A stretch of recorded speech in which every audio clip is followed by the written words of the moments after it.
Hi friends, ನಮಸ್ತೆ. Welcome to Shri vloggers and trends. ನಾನು ನಿಮ್ಮ ಯಶಸ್ವಿನಿ ದೀಪಕ್. ಇವತ್ತು ಮತ್ತೊಂದು ಹೊಸ ರೆಸಿಪಿ ಜೊತೆ ನಾನು ನಿಮ್ಮ ಮುಂದೆ ಬಂದಿದ್ದೀನಿ. ಹಾಗಾದರೆ ಬನ್ನಿ ನೋಡೋಣ ಈ ರೆಸಿಪಿ ಯಾವುದು, ಹೇಗೆ ಮಾಡೋದು, ಏನೇನು ಇಂಗ್ರೀಡಿಯೆಂಟ್ಸ್ ಬೇಕು ಅಂತ.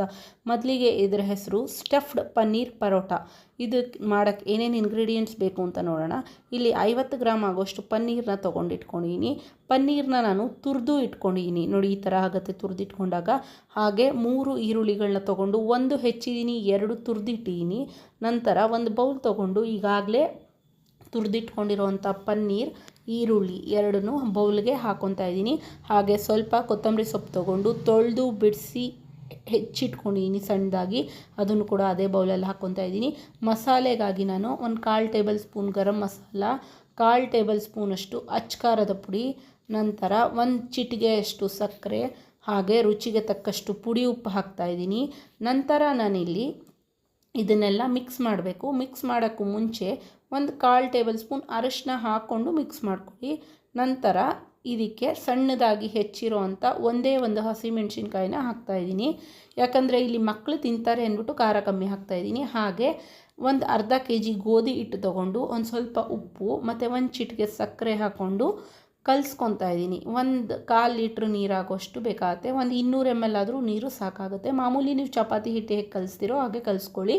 ಮೇಲೆ ಒಂದು ಸ್ವಲ್ಪ ಎಣ್ಣೆ ಸವರಿ ಇಟ್ಕೊಳ್ಳಿ. ನೋಡಿ, ನಂತರ ಈ ಥರ ಇಷ್ಟು ದಪ್ಪ ಆಗೋಷ್ಟು ಹಿಟ್ಟನ್ನು ಉಂಡೆ ಮಾಡ್ಕೊಳ್ಳಿ. ಫಸ್ಟ್ ಲೇಯರ್ ಬಂದು ಸ್ವಲ್ಪ ದಪ್ಪಕ್ಕೆ ಲಟ್ಟಣಿಸ್ಕೊಳ್ಳಿ. ಯಾಕಂದರೆ ನೀವು ಅದು ಸ್ಟಫ್ ಮಾಡಿ ಉಂಡೆ ಮಾಡಿ ಅದನ್ನು ಮುಚ್ಚೋವಾಗ ನಿಮಗೆ ಇದು ತಡಿಬೇಕಾಗತ್ತೆ ಹಿಟ್ಟು. ಸೊ ಈ ಲೇಯರ್ ದಪ್ಪಾಗೆ ತೊಗೊಳ್ಳಿ. ನೋಡಿ, ಈ ಥರ ಸ್ಟಫ್ ನೀವೇನು ಪನ್ನೀರನ್ನ ಮಿಕ್ಸ್ ಮಾಡಿದ್ದೀರಲ್ಲ ಅದನ್ನು ಸ್ಟಫಿಂಗ್ನ ತುಂಬ್ಕೋಬೇಕಾಗತ್ತೆ. ಈ ಥರ ನೀವು ಮಾಮೂಲಿ ಒಬ್ಬಟ್ಟಿಗೆ ಹೇಗೆ ಮುಚ್ಚಿ ತಟ್ತೀರೋ, ನೀವು ಇಲ್ಲಿ ತಟ್ಟಾದರೂ ತಟ್ಬೋದು ಒಬ್ಬಟ್ಟನ್ನ ತಟ್ಟಿದಾಗೆ, ಅಥವಾ ಲಟ್ಟಣಿಗೆಯಿಂದ ಲಟ್ಟಣಿಸಾದರೂ ಲಟ್ಟಣಿಸ್ಕೋಬೋದು. ನಾನು ಇಲ್ಲಿ ಲಟ್ಟಣಿಸಿದ್ದೀನಿ. ನೋಡಿ, ಈ ಥರ ನೀಟಾಗಿ ಮುಚ್ಚಿ ಒಂದು ಮಣೆ ಮೇಲೆ ಅದನ್ನು ನೀಟಾಗಿ ತೆಳುವಾಗಿ, ಎಷ್ಟು ತೆಳುವಾಗುತ್ತೋ ಅಷ್ಟು ತೆಳುವಾಗಿ ತಟ್ಕೊಂಡು ತವದ ಮೇಲೆ ಹಾಕಿ, ನಾನು ಇಲ್ಲಿ ಎಣ್ಣೆ ಯೂಸ್ ಮಾಡಿದ್ದೀನಿ ಬೇಯಿಸೋವಾಗ. ನೀವು ಬೇಕಾದ್ರೆ ತುಪ್ಪ ಅಥವಾ ಬೆಣ್ಣೆ ಕೂಡ ಯೂಸ್ ಮಾಡ್ಬೋದು. ಹಾಗೆ ನಾನು ಇದನ್ನ ಇಲ್ಲಿ ಅರ್ಧ ಕಟ್ ಮಾಡ್ಕೊಂಡಿದ್ದೀನಿ. ನಂತರ ಇದನ್ನು ನೋಡಿ, ನಾನು ಸರ್ವಿಂಗ್ ಪ್ಲೇಟಲ್ಲಿ ಸರ್ವ್ ಮಾಡ್ತಾಯಿದ್ದೀನಿ. ನೋಡಿ, ಪನ್ನೀರ್ ಸ್ಟಫ್ ಆಗಿರೋದು ಕೂಡ ನಿಮಗೆ ಒಳಗೆ ಎಷ್ಟು ನೀಟಾಗಿ ಬೆಂದಿರುತ್ತೆ, ಸಾಫ್ಟ್ ಆಗಿರುತ್ತೆ.